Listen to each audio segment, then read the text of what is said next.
Ladies and gentlemen, your man in the United States, Jay Contra. Welcome to my parents' house studio. We're going to be doing something a little bit different this time because I've shipped a package to myself. I downsized a lot of things when I moved from the boonies up to Tokyo, and so I needed to downsize the collection that I had in Japan as a result. And this will be, I think, an interesting case study, not only for myself, but for the people watching this video. This is a very special, weird kind of way that I shipped my games over. I shipped them via surface and land, or SAL, or surface and land, no air involved. So this, I think this box ended up costing me, I think, $40 to ship over.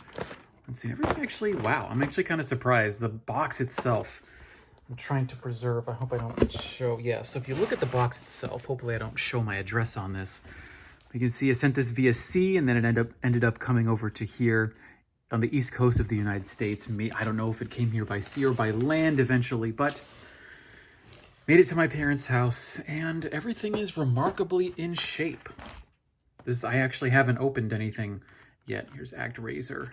$20 again. A lot of shame games in here because I haven't played a lot of these, although I did clear Final Fight and Final Fight 2. That is something that I ended up doing. But the outside of these boxes look really beat up, and so I was kind of afraid actually when my mom sent me pictures of what it ended up getting sent over, because I thought, man, I can't remember how well I packed these. I can't remember if I actually took my time with these or not, but they actually made it over in really good condition. So this is an alternative for if you end up buying something, you end up coming over to Japan, buying a lot of things. Man, how much? So this was originally 7,776 yen. I think I bought this for $20 at a hard off. If you want to send a lot of games back with you to wherever you're going, America is the only case that I can give you personal experience with. But this can be an economical way of, if you don't have enough checked baggage for your flight. Some of the flights I usually take have two large bags you can check. And they can have, I think, up to 23 kilograms. It's like 23 kilos or 50 pounds. Whichever one. And if that's not enough space for you, you can end up shipping things back. Now, some other ways you could ship back with Kuroneko Yamato. You could ship back with Sagawa. There's lots of shipping options for getting your games back to the United States, to Europe, to wherever you may be going. But I did this through the post office. Basically what I did was I filled up a bunch of boxes. I paid, I can't remember what it is per kilogram. I couldn't tell you what at least I don't think, I can't open the top of this back up, but it was $50 to ship all of these games back, probably less than that, because this box wouldn't have been that heavy. There's Jack Bros. God, I need to get out my Virtual Boy. I just have so many Virtual Boy games that I haven't played yet. And the other advice that I can give you if you are opening up, or if you're packing these games away, is to just make sure you do all of the padding that's necessary, because you can, maybe I'll show you some of the outside of the other boxes if I can figure out how to blur things. So the reason I'm sending a lot of these games back is either because I played them, like Double Dragon 3, something I played for like 20 minutes, realized how bad it was, even as much as I love Double Dragon 3. It was not great, not a great game. And also, honestly, because I'm finding that, this is something I want to make another video about, but I'm finding that having Heavy Barrel, fantastic Contra-esque game, great game, is just that I have all these games, but I have no time to play them, and having them sitting around on my shelves is really causing me a lot of anxiety. Love Xevious, love Super Xevious, ended up finding it for $5 with the cool gold cartridge, and then, oh yes, Terra Cresta. Oh, careful now. Terra Cresta, fantastic Famicom shooter. Can't recommend it highly enough. I think it's pretty cheap. I think I paid like $10 for that. Let's see, let's put those on the floor. Oh yeah, here's here's just a random Game Boy Advance SP charger. Let's see, this is, oh yeah, I had to get rid of all my all my Mega Drive games. So what did I send back with me? 500. This is insane. That I can't believe I found Sonic 2 for 500 yen. I think this goes for maybe 3,000 to Nakayabara now. Fantastic game. What else did we get? Final Blow. Ended up buying that for $3. What else have we got? New Zealand Story. This is actually kind of hard to find. Another Shame Mega Drive game that I still have not played. Although, ooh, yeah, Darwin 4081. Cool shooter. I don't know if they did this for the English releases of these games, but I love the Japanese games and how they have what kind of game it is on the bottom left, which is very helpful for when sometimes they don't have screenshots on the back. Good shooter. Yep. I did the smart decision and moved all of the Mega Drive clamshells to the very bottom of the box.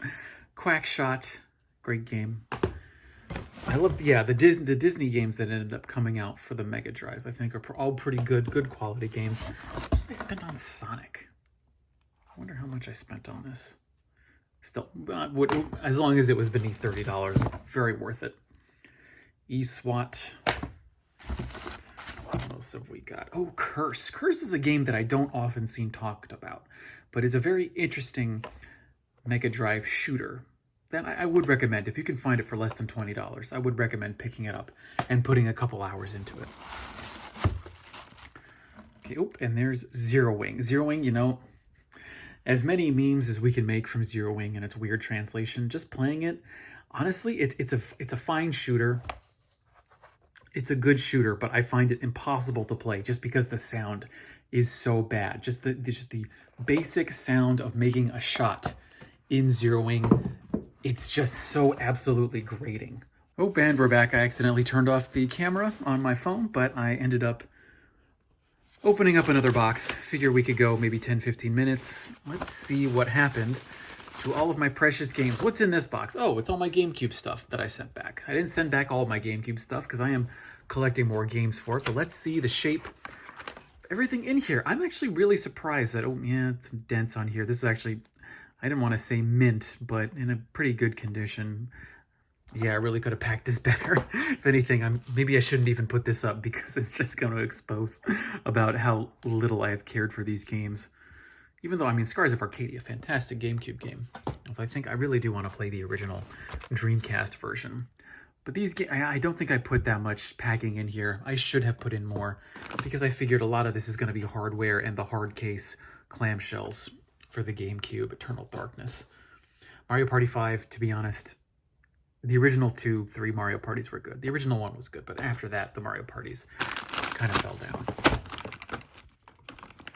What have we got here? Oh yeah, this is the keyboard that accompanies my see-through pink Hello Kitty Dreamcast.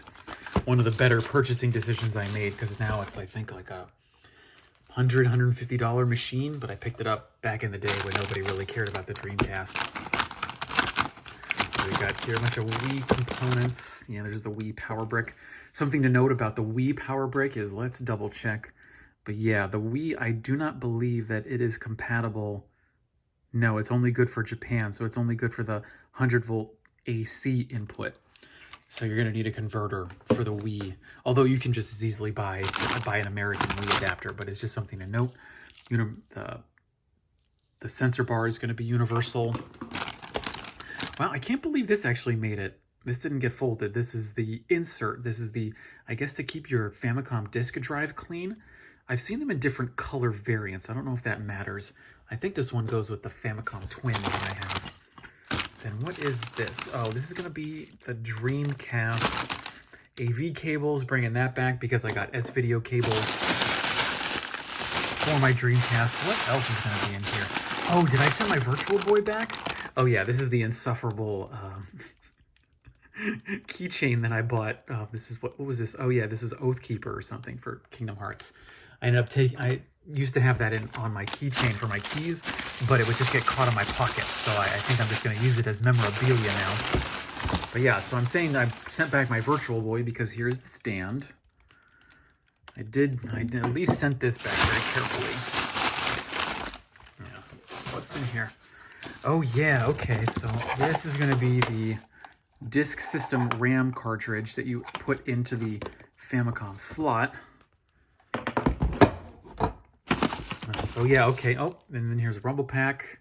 Some of you might have already recognized what I have sent back to myself. At the very bottom, we'll get to that in a moment. Still looks intact, still looks in good shape. These are pretty valuable still, $20, $25 for the N64 RAM cartridge expander. And you can tell this is the Japanese one because it has the katakana and the kanji. But this is, again, it's another universal thing where you can put this into an American system and it will work perfectly fine. Much cheaper probably to buy these. Oh, wow, actually, I brought two of them. Not like I need two of them back in Japan. Let's see. What is this? Oh, this is the official, yeah, because you can tell it's the official one. It's the official Nintendo brand S-Video cable. And what's interesting, the one I have is, I think, a third party that I have back in Japan. The only reason I sent this one back is because it does not come with the composite or the component, you know, the yellow one. It doesn't have the yellow connector, and the problem with the Famicom is that it does not output as video. And so I didn't want to have to switch between two different cables, whereas the other one has all four ends on it, including the S-Video. This Famicom, this toaster that I've sent back to myself, it's junk. I think it's like the PPU. One of the chips on here is bust.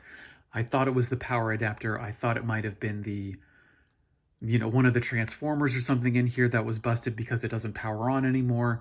Turns out the PPU is on the fritz because whenever I touched it, it was like touching the center of the sun. So I bought a new one, sent it back because I could do some soldering, but I'm not quite at the level of soldering on a whole new chip. I switched out, what did I switch out? Oh, I switched out one of the voltage regulators, but that did not do the trick. And then we'll save the best for the very last. Here's the power adapter. Another thing about this is that it is not a universal power adapter. This is the Japanese version, which takes the 100 volts. However, what I have found is that I have like a third-party adapter that is meant for Super Nintendos, Sega, and Sega Genesis. And I use the Genesis power plug on my Super Famicom when I'm here in America. Oh yeah, here's a link cable for the Game Boy Advance. Not like I'm going to need that back in Japan. Anything else? Oh, here are the AV cables for, as you can tell, the Duo R. I have sent back my Duo R. I think, do I have a PC Engine back in America or back in Japan? I hope I do. Here is the controller. You can see it's in actually fair shape. It's a bit yellowed on the bottom, and I'm very interested. Maybe someone can tell me. So what I've heard is from all of these yellowing plastics is due to the fire retardant or whatever chemical they put onto these machines in order to make them fire resistant, and that's what's causing them to go from their nice white into having some yellowing. And you can kind of tell actually on this camera, you can see the yellowings at sort of the crease or whatever that indentation is. I'm wondering why it's happening there. I don't know if that's coming from being handled and all the finger oils, your hand oils going onto the controller itself, and then it's just sticking like that, or is it accelerating the discoloration process? I don't know. But I have wrapped my PC Engine Duo R. See, I did package the bottom. I might have to turn this on and make sure it actually still works. But I ended up wrapping it in plastic just so that when things start to rub up against it inside of the package, that way it doesn't, it doesn't ding the cover, or it doesn't ding the plastic. But yeah, actually, I'm really surprised. I was thinking of the worst whenever I looked at this, or when I looked at the outside of these packages. But the inside has actually held up very well for these last two box openings. I've actually have a lot more boxes. I'm gonna call it here for this one since we're over 10 minutes. But oh my God, I think I sent 8 boxes to myself. We've got 2 down, 6 more to go. A lot more stuff to unpack. Hope to see you in the next video. I've been your man, temporarily in the United States, Jay Contra, saying thanks for watching. See you next time, and mahalo.